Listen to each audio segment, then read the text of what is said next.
नमस्कार, प्रणाम। मैं आपका अपना विशु राय हाजिर हूँ जुर्म की एक और नई कहानी के साथ। एक ऐसी कहानी जो दिलों को ही नहीं रूह को भी झकझोर देती है।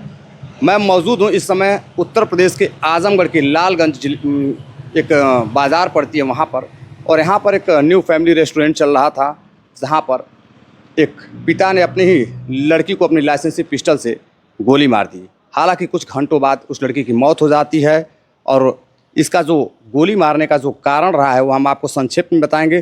फिलहाल बात करते हैं हमारे जिनका रेस्टोरेंट था, रेस्टोरेंट के जो ओनर हैं, उनसे बात करने की हम पूरी कोशिश करेंगे। जी, क्या नाम है आपका?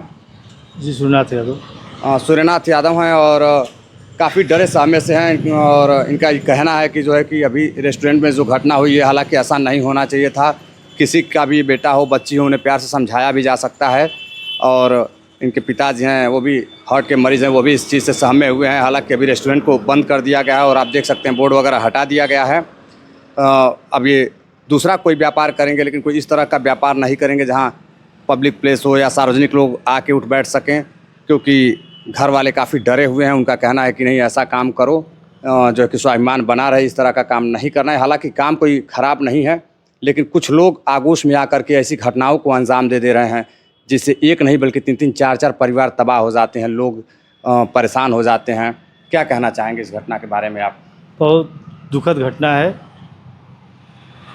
गलती तो कोई नहीं करना चाहता, लेकिन गलती हो गई, ईश्वर इसके लिए क्षमा करे। लेकिन ये समाज के लिए बहुत दुखद घटना है, और इसके आगे हम कुछ कहने में असमर्थ हैं।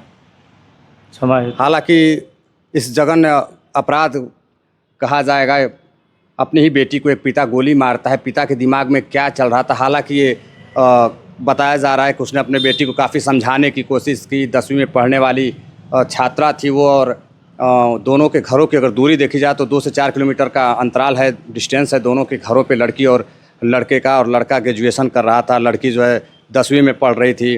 अभी आगे की पढ़ाई पूरी उसको करनी थी। पिता बार बार मना कर रहा था कि ऐसा काम मत करो, वो उसका भी स्वाभिमान है, इज्जत है, सम्मान है।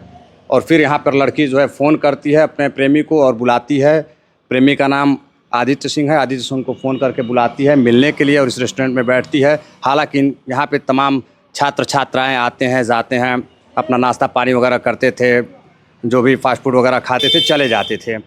लेकिन अब यहाँ क्या होने वाला था, कौन लोग आ रहे हैं, किस तरह की, इनको इसकी कोई जानकारी नहीं थी। अब वो आके बैठते हैं, बातचीत करते हैं। आइए हम आपको वो जगह दिखाते हैं जहाँ पर दोनों बैठे हुए थे। यहीं अंदर जो है रेस्टोरेंट चल रहा था, और यहाँ पर इनकी जो वाइफ हैं मैडम, ऊपर खाना बना करके जो भी यहाँ वेटर वगैरह काम करते हैं उनके लिए खाना नाश्ता तैयार कर रही थी।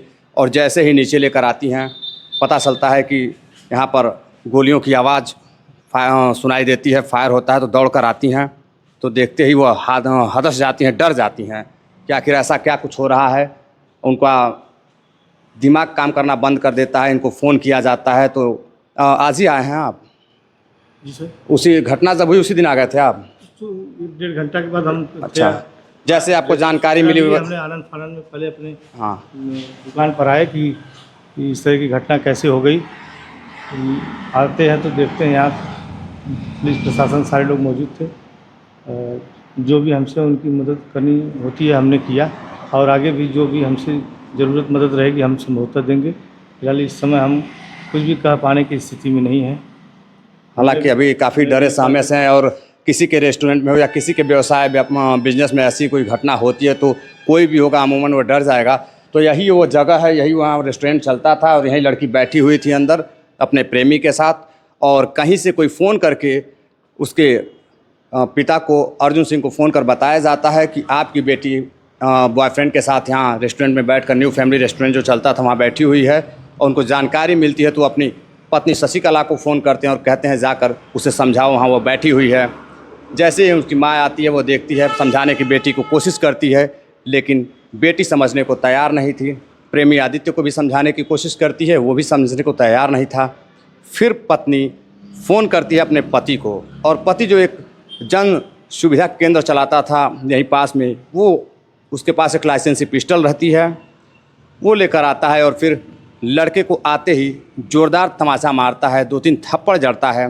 लेकिन फिर लड़की बचाव करना चाहती थी, बचाव करने जाती है, माँ समझाती है, लेकिन वह नहीं समझ पाता है। आसपास के लोग अभी समझ भी नहीं पा रहे थे कि मामला क्या चल रहा है। तब तक वह व्यक्ति, लड़की का पिता, पिस्टल निकालता है और लड़के को गोली मारता है।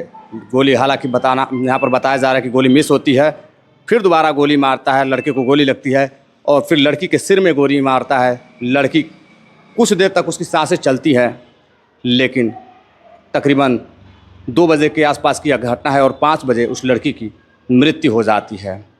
और फिर पुलिस आती है और अभी भी कुछ दिन पहले जो है अपराधी अभी भी फरार चल रहा था, तो पुलिस अपना काम कर रही है, जांच पड़ताल कर रही है यहाँ पर क्या हो रहा है, क्या नहीं हो रहा है।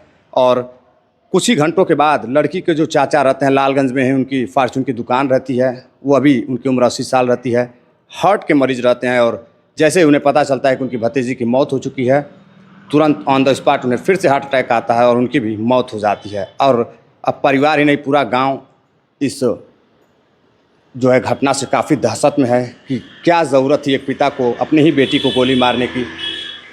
खैर, जो भी वजह रही होगी वह पुलिस प्रशासन जानता है। पुलिस प्रशासन पूछताछ कर रही है, प्रेम प्रसंग था या फिर कुछ और था। लेकिन अभी लोगों का कहना यही है कि मामला प्रेम प्रसंग का था, लड़की को मना किया जा रहा था, काफ़ी दिनों से बातचीत लड़की कर रही थी, पिता भी समझाने की पूरी कोशिश कर रहा था। मान स्वाभिमान बचाने के लिए एक पिता ने अपनी ही बेटी को गोली मार दी। तो मिलते हैं एक और नई कहानी के साथ। अपना प्यार दीजिए, सपोर्ट दीजिए। जय हिंद, नमस्कार।